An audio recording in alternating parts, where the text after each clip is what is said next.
Olá, como vai? Boa tarde a todos, aqueles que nos acompanham aqui na Igreja de José Bonifácio, da Igreja Adventista do Sétimo Dia, Conjunto José Bonifácio, Zona Leste de São Paulo, e aqueles que nos acompanham de casa ou de onde você estiver, usando seu aplicativo do YouTube. Deus abençoe a todos. Nós vamos estudar então aqui a lição número 13. A lição número 13, a lição desse livro, Nisto Cremos, é a 13ª doutrina, que tem o título de O Remanescente e Sua Missão. Nós agradecemos vocês, se vocês puderem se inscrever em nosso canal. Se vocês gostarem do vídeo, vocês podem dar um like. Se vocês não gostarem, você pode dar um dislike. Se você tiver dúvida, você pode comentar abaixo do vídeo. Tudo isso ajuda o engajamento do vídeo, faz o vídeo ganhar relevância. Não se esqueça.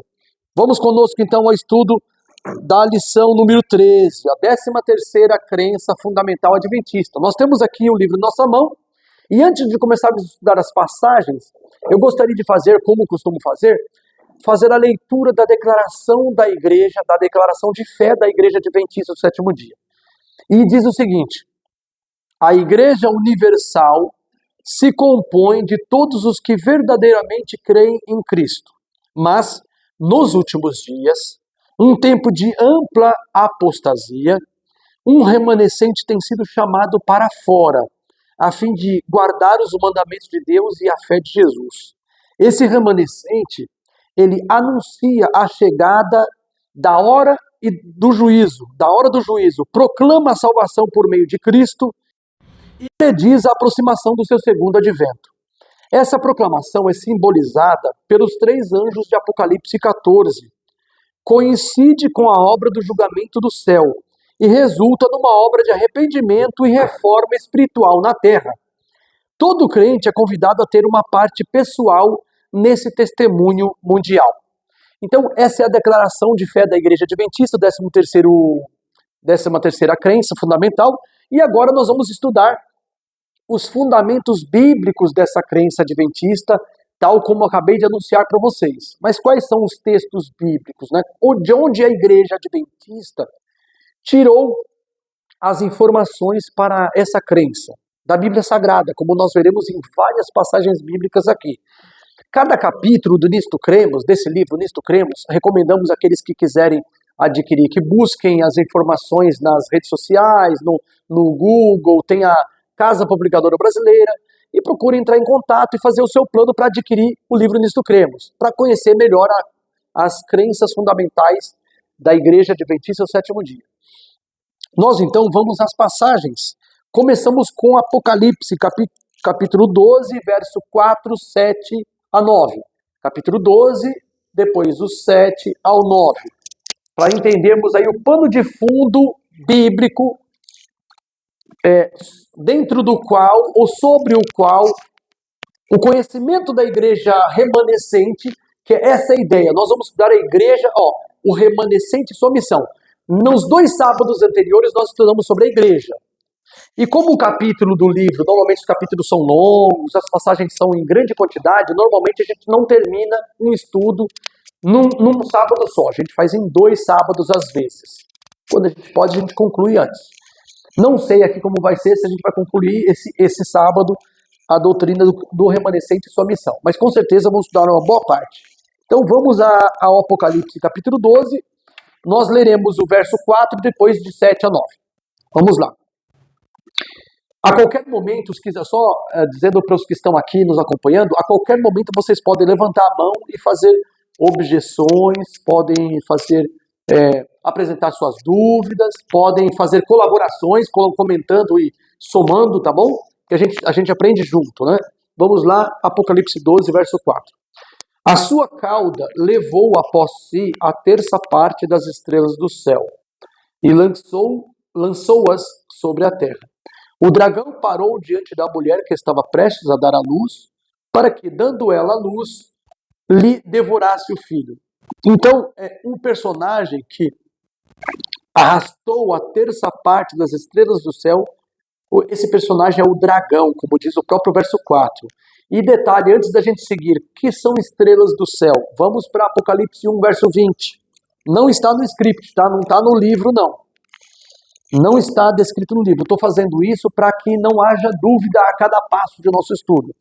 Então, Apocalipse 1, verso 20 diz assim: o mistério das 7 estrelas que viste na minha mão direita e os 7 candeeiros de ouro é este. As 7 estrelas são os 7 anjos das 7 igrejas. E os 7 candeeiros são as 7 igrejas.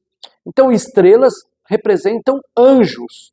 Anjos aí podem ser, porque a palavra anjo, malaquia, né, malaquia no hebraico, a palavra anjo, que é malaquia, significa mensageiro. Só isso. Anjo é mensageiro. Mas na Bíblia, anjo, mensageiro, podem ser os seres celestiais que habitam ao lado de Deus, servindo diante do seu trono, e podem ser mensageiros terrestres. Por exemplo, em Malaquias, o profeta Malaquias refere-se a João Batista como anjo. Então, esses anjos do Apocalipse 1, verso 20, são os mensageiros de cada igreja. Só para a gente deixar isso mais claro para vocês.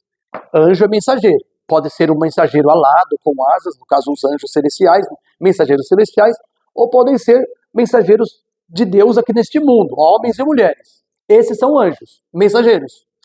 Contudo, é preciso entender o sentido de são os 7 anjos das 7 igrejas. As 7 estrelas são os anjos das 7 igrejas. Vamos lá. Quem são os anjos das 7 igrejas? Agora abra sua Bíblia em Apocalipse 1, 3. Só para a gente saber as 7 igrejas e quem são esses anjos. O que eles fazem? O que a igreja fazia em relação a esses mensageiros? Está escrito assim, 1 verso 3 de Apocalipse, tá? Bem-aventurado aquele que lê, e bem-aventurados os que ouvem as palavras desta profecia e guardam as coisas que nelas estão escritas, porque o tempo está próximo. Eu não sei como diz a sua versão, mas o correto da tradução desse verso é bem-aventurado aquele que lê e aqueles que ouvem. Isso significa que quem lia era um só. Vamos lá. Quem lia para a igreja era um só, era o ancião da igreja, ou o pastor da igreja. Ele lia. Por que ele lia? Porque na antiguidade, primeiro século da era cristã, as pessoas não sabiam ler e escrever. Via de regra, não sabiam ler e escrever. Não havia escola pública. As pessoas não sabiam, assim, ler e escrever. Era caro. Aprender a ler e escrever era caro. O ancião da igreja, o bispo da igreja, ele sabia ler e escrever. Normalmente a igreja não sabia. A igreja falava grego, tal, ou um outro idioma daquela época, latim, etc., ou hebraico. E a carta de João foi escrita em grego. Como que eles faziam? Então, o ancião, o pastor da igreja, ele lia. E a igreja ouvia. Por isso que Apocalipse 1:3 diz assim, bem-aventurado aquele que lê e os que ouvem. Quem ouvia era a igreja. Quem lia a carta do apóstolo João era o ancião da igreja ou o pastor da igreja. Esse que lia. E esse é chamado de estrela. O pastor era o mensageiro da igreja, aquele que pegava a carta de João e lia para a igreja. Esse era o mensageiro, o anjo. Então o anjo é mensageiro, seja um mensageiro sobrenatural, celestial, ou um ser humano. Então, quando a Bíblia fala no Apocalipse 12, voltando lá para a gente entender, que a sua cauda levou após si a terça parte dos anjos do céu e lançou-a sobre a terra, eu estou voltando para Apocalipse 12:4. Que foi o primeiro verso que lemos. Para a gente entender aqui que a figura de dragão não é literal, tá? Não é um dragão literal. É a figura o símbolo de um dragão. Quem é esse dragão? Que arrastou a terça parte das estrelas do céu. Quando eu falo estrelas do céu, estou falando dos anjos do céu. Né? Ele arrastou a terça parte dos anjos do céu. Quem é esse dragão? Vejamos versos 7 a 9. E houve guerra no céu, Miguel e seus anjos, e os seus anjos batalhavam contra o dragão, e o dragão e seus anjos batalhavam. Mas não prevaleceram, nem mais o seu lugar se achou nos céus. E foi precipitado o grande dragão, a antiga serpente, que se chama Satanás, ou melhor, que se chama Diabo e Satanás, que engana todo mundo, tem versões que diz que seduz a todo mundo. Ele foi precipitado na terra e os seus anjos foram lançados com ele. Então, o evento aqui, o evento descrito desse conflito, aconteceu antes da criação deste mundo. Antes da criação deste mundo. Mas ele foi descrito no Apocalipse para a gente entender em que contexto que a igreja está inserida. A igreja, o remanescente, né? O remanescente, o que é remanescente? O que a gente pode usar como figura de remanescente? Remanescente é o seguinte, é como se fosse também renovo. O que é o renovo ou remanescente? Se você corta um tronco de árvore, corta uma árvore, deixa só o toco da árvore no chão, e o terreno for saudável, o que vai acontecer depois de alguns meses daquele tronco cortado? Vai emergir um brotinho, entendeu? Aquele brotinho é o que restou da árvore, é o renovo dela. O remanescente é a sobra, é a sobra, o que sobrou da igreja. Então, o diabo, esse dragão, ele está contra o remanescente de Deus. O grande conflito que começou no céu se estendeu para a terra. E Deus usa a igreja, e nosso estudo de hoje é sobre o remanescente, Deus usa a igreja e o remanescente da igreja como seus instrumentos para lutar contra o mal, contra a mentira, contra as obras das trevas. E a igreja, portanto, deve ser a coluna e esteio da verdade, né? A igreja precisa ser isso. Aí, vamos agora para o texto de Apocalipse, capítulo 12, verso 5, que aí nós vamos ver uma imagem da Maria, mãe de Jesus, e do próprio Jesus que havia de nascer, mas que ele regeria as nações com vara de ferro, porque ele vai destruir as nações desse mundo. Jesus, na segunda vinda, vai destruir as nações desse mundo e vai estabelecer um reino eterno. Não de imediato, né? Depois do milênio. A gente vai estudar mais para frente. Vamos lá. Apocalipse 12, 5. Sigamos. Alguém poderia ler? Pra gente, vocês estão muitos aí com o texto aberto? Quem lê aí? 12, 5. Só um instante. Você acha e o Lucas dá o microfone lá, tá? Mateus? Vai lá. E ela deu à luz a um filho homem, que há de governar todas as nações com um cetro de ferro. E o seu filho foi arrebatado para Deus e para o seu trono. A mulher aqui, a mãe de Jesus simboliza, nesse caso, simboliza até a igreja.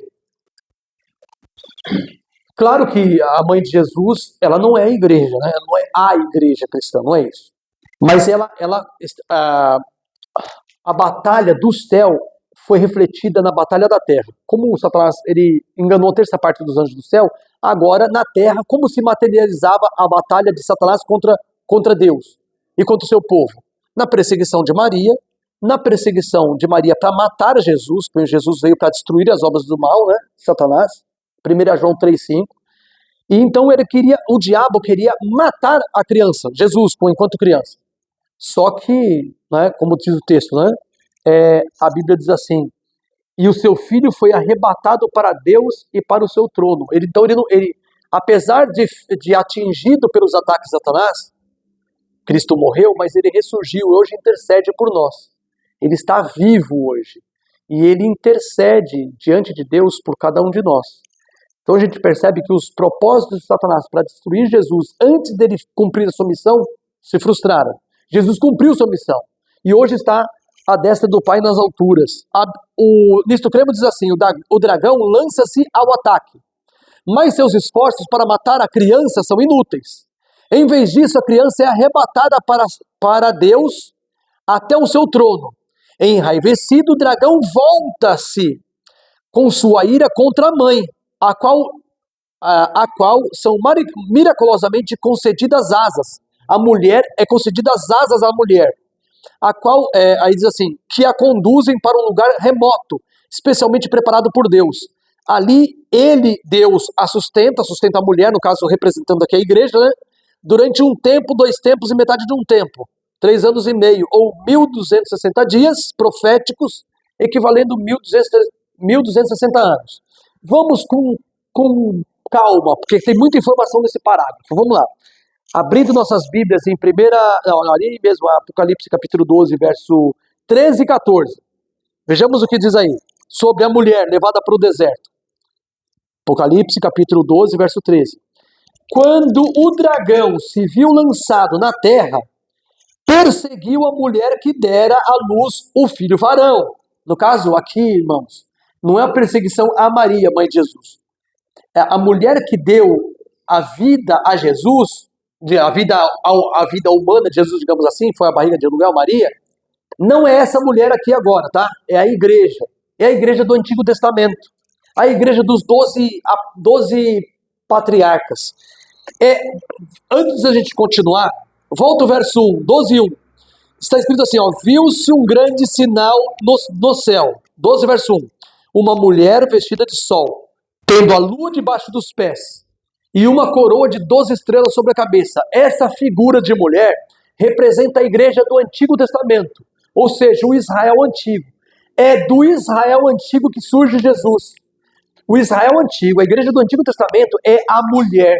A mulher.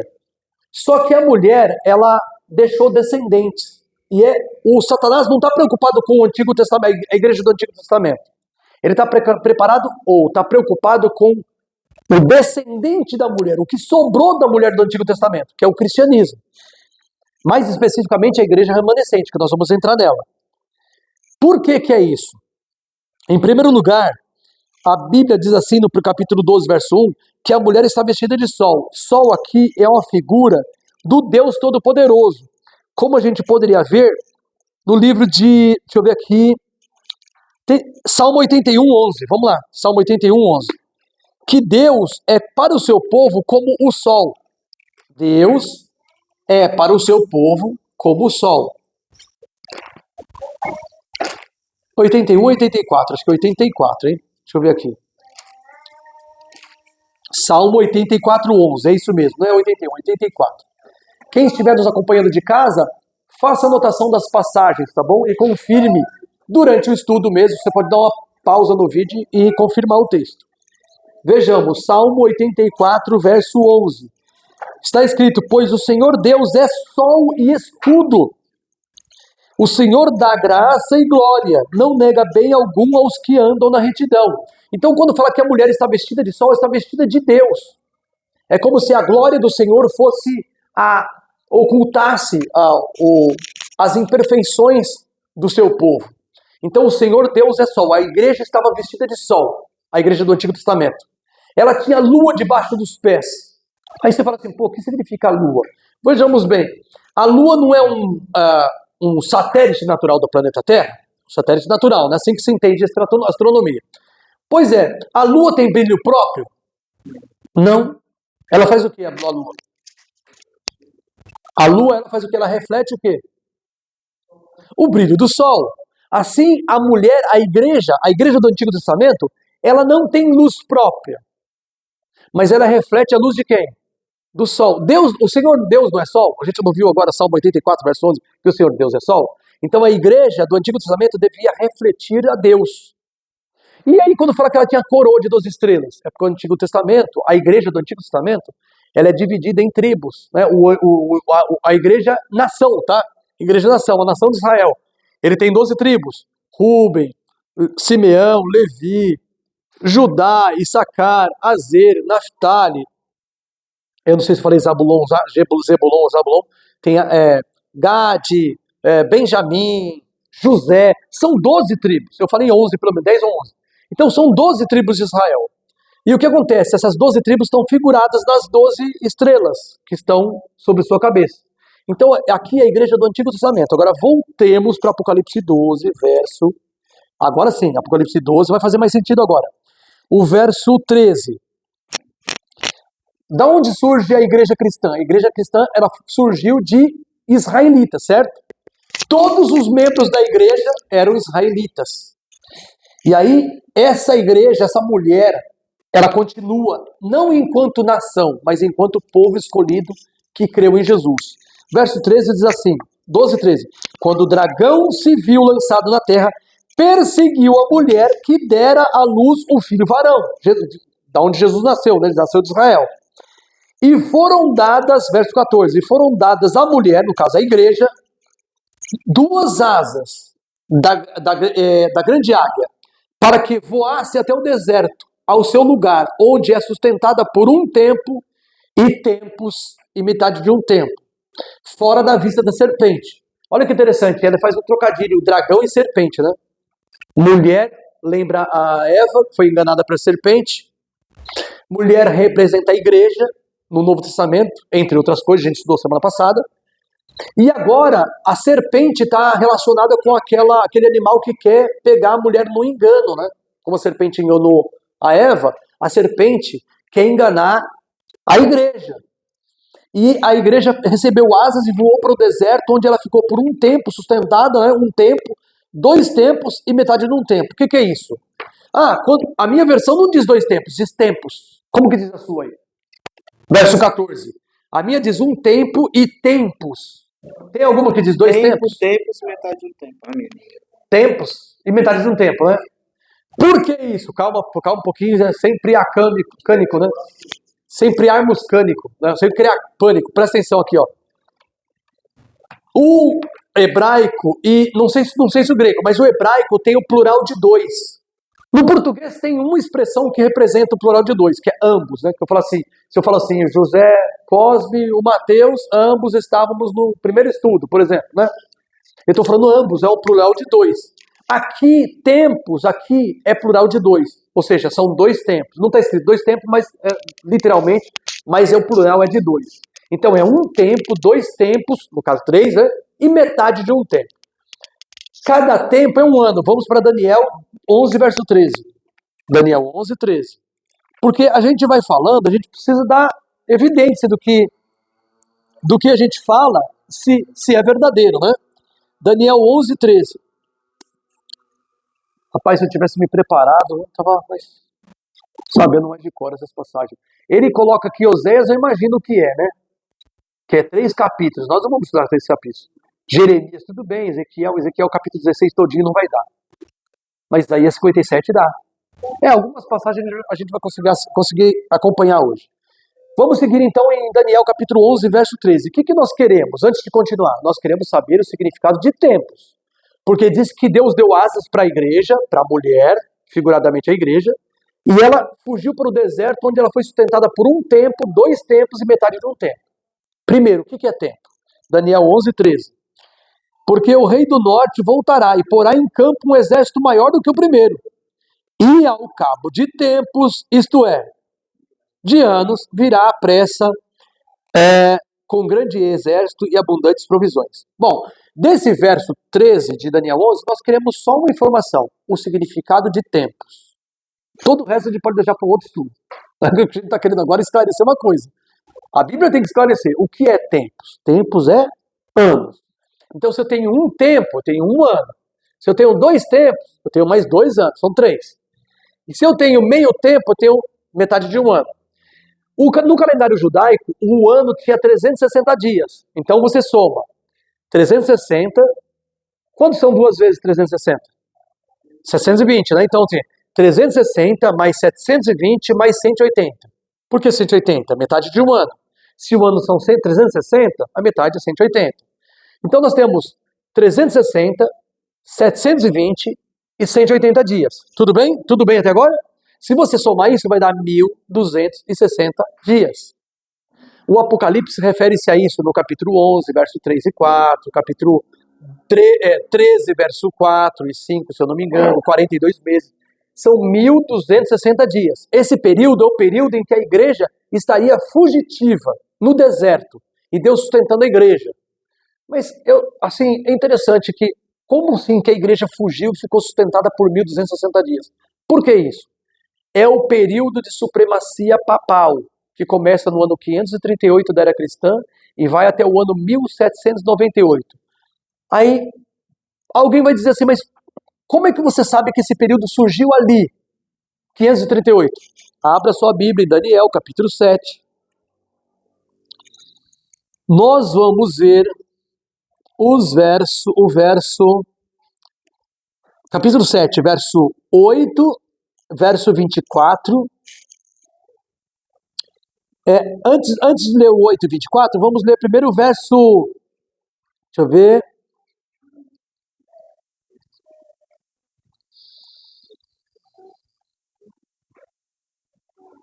Capítulo.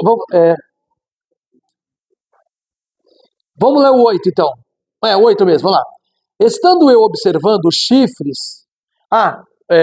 deixa eu aclimatar para quem está acompanhando de casa. Aqui todo mundo já conhece esse negócio. No Daniel aparecem 4 animais. O primeiro animal é um leão com 2 asas. Representa o Império grego, o Império Babilônico. O segundo animal é o urso, que tem 3 costelas na boca. Representa o Império grego, não, o Império Medo-Persa. O terceiro animal é o leopardo com 4 cabeças e 4 asas. Representa agora sim o Império grego macedônio. E o quarto animal, o terrível espantoso. Não tem nenhum semelhante no reino da fauna, né, no reino animal da terra. É um animal estranho. Sobre esse animal, fala que ele tinha 10 chifres e se levantou um pequeno. Vejamos agora o verso 8. Estando eu observando os chifres, eram 10 chifres, tá? Vi que dentre eles subiu outro chifre pequeno, e 3 dos primeiros chifres foram arrancados diante dele. Neste chifre pequeno, né, havia olhos como de homem, e uma boca que falava com vanglória. A minha Bíblia diz, de vocês diz como? Insolência, algumas grandes coisas. São versões interessantes que a gente precisa observar. Tem uma que diz blasfêmia, não sei se diz isso, mas vamos lá. Importante aqui, a gente destacar que esse chifre pequeno, quando ele surge do quarto animal. Vamos lembrar aqui, ó. Babilônia, o leão. O urso, Medo-Persa. O leopardo, Grécia, grego-macedônio. E o quarto animal, Roma, Império Romano. De Roma, do quarto animal, que tinha 10 chifres, surge um chifre pequeno que derruba 3. Vamos entender um pouco mais sobre isso lá no verso 24. Quanto aos 10 chifres daquele mesmo reino, que é o quarto reino, que é Roma, se levantarão quantos reis? 10 reis. Então aqueles 10 chifres são 10 reis que se levantam do quarto animal, que é Roma. 10 chifres. Esses chifres são os povos bárbaros que acabam dividindo o Império Romano e formando nações. São érulos, visigodos, ostrogodos, burgundos, suevos, lombardos, francos, anglo-saxões e outros lá, tá? São 10. Eu estou lembrando por alto 8 aqui, né? Mas o fato é que são 10. Então, surgem esses povos. Agora note bem, o verso 24 diz assim. Segunda linha. Terceira. Depois deles, dos 10 reis, se levantará outro, o qual será diferente dos primeiros. E ele fará o quê? Destruirá 3 deles. Abaterá 3 deles. Vai abater, derrubar 3. Então, tanto Daniel 7, verso 8, como Daniel 7, verso 24, fala da mesma obra, só que com outras palavras, deixando mais detalhes da profecia. Indicando com isso que poder é esse? Vejamos que poder, verso 25. Proferirá palavras, esse chifre pequeno, tá? Proferirá palavras contra o Altíssimo. Então, qualquer que seja esse chifre, ele fala contra Deus. Destruirá os santos do Altíssimo. Entenderam? Vai perseguir os servos de Deus. E cuidará em mudar os tempos e as leis. Aí, note bem o que acontece agora, verso 25. Eles, os santos do Altíssimo, né? Serão entregues nas mãos desse chifre pequeno por um tempo, e 2 tempos, e metade de um tempo. Nós temos o mesmo período. Ou seja, o dragão, lá do Apocalipse, usaria esse chifre pequeno, que é o mesmo poder aqui, esse chifre pequeno de Daniel 7, é o mesmo dragão, não, é o mesmo poder que vai perseguir a igreja durante o período que a igreja foge para o deserto. Esse chifre pequeno é o poder papal. Escuta, vou falar de novo. O chifre pequeno de Daniel 7, que fala palavras contra o Altíssimo, que tenta mudar os tempos e as leis, que cuida em mudar os tempos e as leis, se esforça por mudar os tempos e as leis, que persegue os santos do Altíssimo. E o seu governo durante um tempo, 2 tempos, metade de um tempo, esse poder é o poder papal. Quando você junta a Estado e a igreja, você corrompe a igreja. A união Estado com a igreja. Isso foi o que aconteceu com a igreja católica. E sobretudo com o poder papal. É ele que perseguia os fiéis servos de Deus. Os fiéis servos de Deus tiveram que se refugiar nas montanhas do norte da África e de vários domínios do Ocidente, do Oriente Médio, quem sabe, fugindo da perseguição papal. Então, alguns papas foram zelosos em perseguir aqueles que divergiam deles. E esse período de 1260 dias começa quando o Papa Justiniano, ele, se valendo das tropas dos exércitos dos francos, ele destrói 3 povos, os érulos, visigodos e os ostrogodos. O último a ser abatido são os ostrogodos no ano 538 da nossa era. Ali começam os 1260 dias, um tempo, 2 tempos, metade de um tempo. Então a igreja começou a fugir, se esconder, até o final dos um tempo, 2 tempos, metade de um tempo, ou seja, até o final dos 1260 dias, anos. Antes da gente prosseguir, porque é uma questão meio complexa, eu não tenho nem ilustração para usar para vocês aqui. Só deixando claro, na profecia, quando que um dia ele equivale a um ano? Quando, na profecia, as instituições nacionais, por exemplo, reinos, tá, exércitos, uma tribo inteira, ela é representada como um animal ou como algo pequeno. Então não é só o animal que é pequeno, né, representa um reino, mas o próprio tempo ele passa por esse efeito de miniaturização, como o caso de Daniel 7. O leão, que é um animal no máximo de 1 metro de altura, 1,10 m talvez, contando do alto da cabeça do leão, ele representa um país inteiro, por exemplo. Na época representava o Império Babilônico. Então, se o império foi miniaturizado, o tempo também é na profecia. Por isso que a gente tem que maximizar, a gente tem que buscar isso, a solução para aquele tempo. Porque 1260 dias é 3 anos e meio. E 3 anos e meio não foi o período de perseguição aos cristãos fiéis, foi muito maior o tempo. Então a gente entende isso. E o estudo também envolveria Números 14, 34, Ezequiel 4, versos 6 e 7, mas nós não vamos misturar lá agora, tá? Vamos ganhar tempo. Vamos então lá. Dúvidas, perguntas, objeção, pode falar. Gil, acorda aí. Sabe por que eu estou falando do Gil aqui? Porque ele que me cobra, ele é o meu policial aqui, eu preciso dele. Ele falou assim, Samuel, você tem que tornar o estudo dinâmico, deixa o pessoal falar, entendeu? Ele é a pessoa que me vigia, que se não fosse ele, eu estava perdido. Ele está orando ali, ó, ele está no fundo, mas ele está orando pra gente para dar tudo certo. É o Gil, pô, se vocês quiserem perguntar.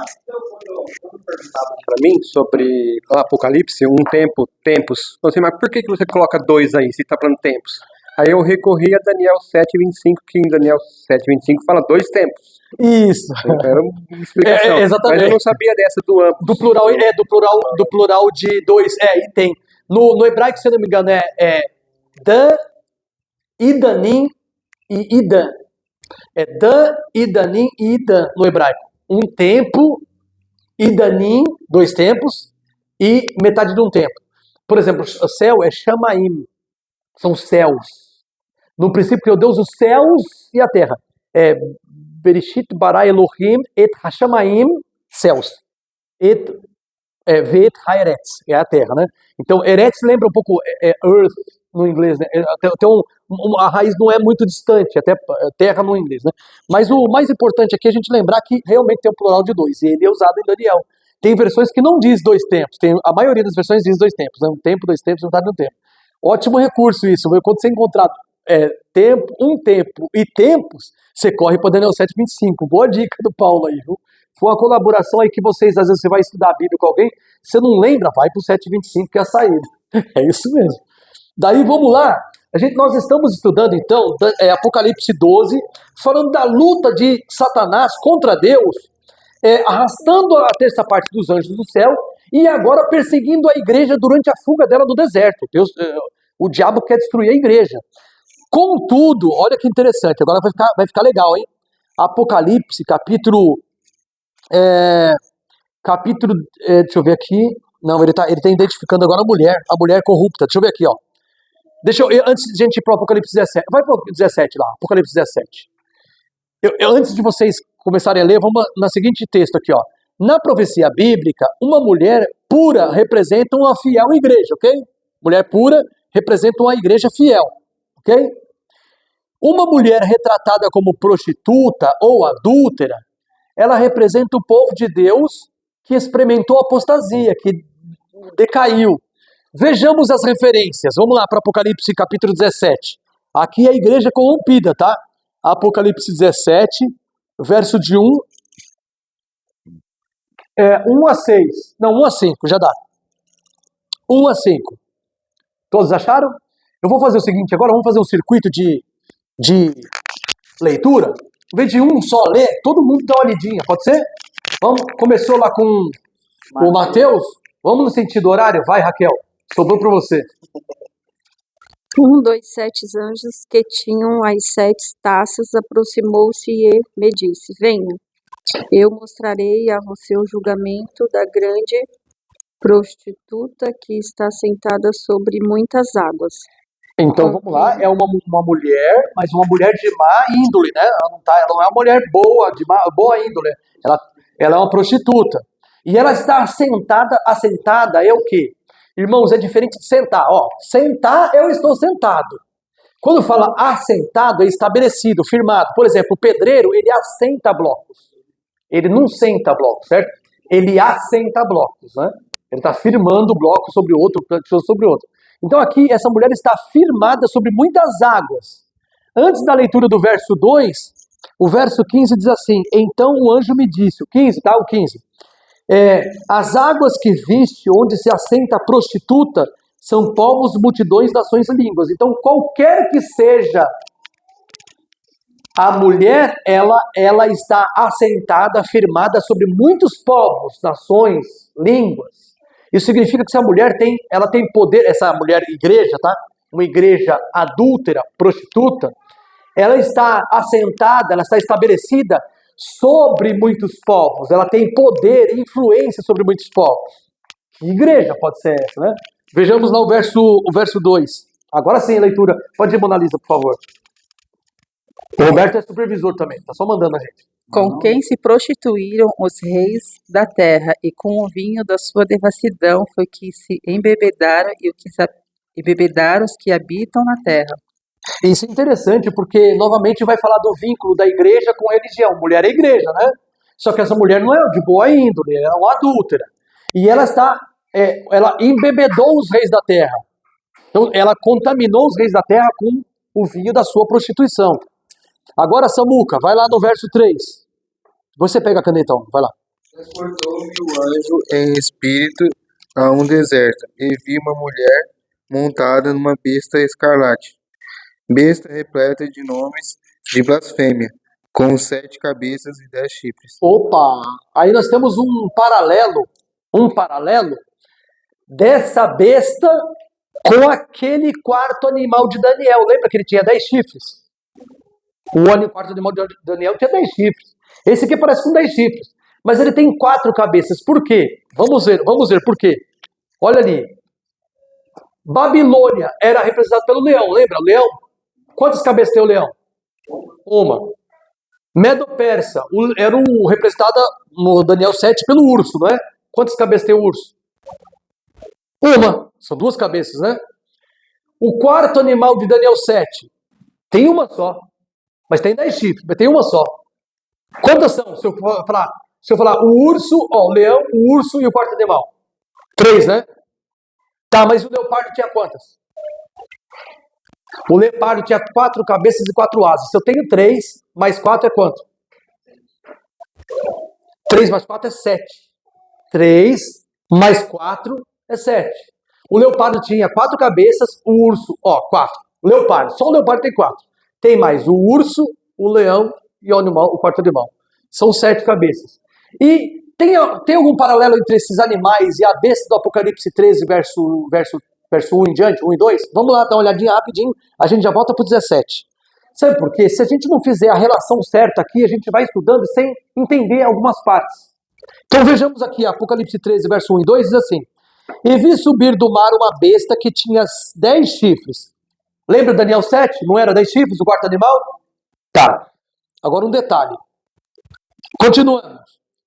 E 7 cabeças. E sobre os seus chifres, 10 diademas. Diadema é coroa, certo? Se os chifres são 10 chifres e 10 coroas, são 10 reis. Lembra que a gente leu em Daniel 7 que eram 10 reis? Os 10 chifres eram 10 reis? Beleza. Vamos seguir. E sobre suas cabeças um nome de blasfêmia. Então tem uma blasfêmia ali envolvida com esses reis e essa besta. Vejamos o verso 2. A besta que vi era semelhante a que animal? Leopardo, quem que representava Daniel 7? A Grécia, lembra? E o leopardo tinha quantas cabeças? 4. E os seus pés eram como que animal? O urso tinha uma cabeça, né? 4 mais 1, 5. E o leopardo mais 1, 5. O urso, 6. E a sua boca era como de leão. Então nós temos os 4 do leopardo, uma do leão, uma do urso, né? Nós temos, e a do animal terrível espantoso, são 7 ao todo. Nós temos 7 cabeças aqui. Ou seja, o que acontece no quarto animal? Ele acumula os demais. O que é isso, gente? É assim, na luta do diabo com o povo de Deus, ele acumula experiência que ele adquiriu na luta em Babilônia, ele acumula no Império Grego-Macedônio, ele soma, o diabo só está aprendendo a lutar contra Deus ao longo do tempo. Então ele acumula os poderes usados contra Deus no Império Grego-Macedônio e depois no Império Romano. Por isso que fala que os 3 animais estão aqui. É interessante que no Apocalipse 13, verso 2, inverte a ordem. A ordem em Daniel 7 é assim, ó. Leão, urso, leopardo. Em Apocalipse 13 é o contrário. Leopardo, urso e leão. Ele inverte. Enquanto o Daniel 7 está indo para frente, o Apocalipse 13, verso 2 está indo para trás, assim, ó. Leopardo, urso e leão. É interessante como a história está sendo demonstrada de forma diferente por um e para o outro. Isso lembra a estrutura de texto bíblico no Apocalipse, de estrutura quiástica. O primeiro degrau de cá corresponde ao de cá, o primeiro de cá. O segundo de cá corresponde ao segundo de cá. O terceiro de cá corresponde ao terceiro de cá. E o quarto aqui é o auge do quiasma. O Apocalipse ele foi escrito dessa forma, em que uma parte do texto corresponde à parte do outro. Os blocos se complementam. Eles fazem pares. Isso é muito interessante, mas a gente vai estudar no outro dia. Vamos seguir adiante então. Apocalipse 12. Vamos seguir Apocalipse 12. Estudando sobre o dragão aqui, ó. O dragão, no capítulo 12, verso 9. Ele representa Satanás, né? A antiga serpente chama diabo Satanás. Ok. Ele esperava poder devorar a criança, Jesus. O longamente esperado Messias. Satanás, ao guerrear contra seu arqui-inimigo Jesus, utilizou o Império Romano. Nada, nem mesmo a morte sobre a cruz, podia deter a Cristo em sua missão como Salvador da humanidade. Na cruz, Jesus Cristo derrotou Satanás. Falando de sua crucifixão, Jesus disse, Cristo disse, chegou o momento de ser julgado este mundo, e agora o seu príncipe será expulso. João 12, 31. Vamos lá, vamos confirmar esse negócio aí, conferir João 12, verso 31. Então Jesus, ele estava para ser assassinado, né, na cruz do Calvário, e ele disse que o príncipe deste mundo seria expulso. Vejamos isso aqui, ó. 12 ou 13, deixa eu ver. 12, 31. João 12, 31. Isso. Todos acharam?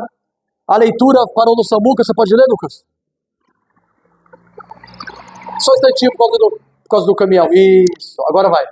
Chegou o momento deste mundo ser julgado, e agora o seu príncipe será expulso. Então houve uma expulsão de Satanás lá do céu, quando ele levou os anjos consigo. E houve uma segunda expulsão. Essa segunda expulsão não é do céu, propriamente dito, mas é a expulsão das dúvidas. Por exemplo, quando Deus foi atacado por Lúcifer no céu, Lúcifer atacou o governo de Deus, o caráter de Deus e a lei de Deus.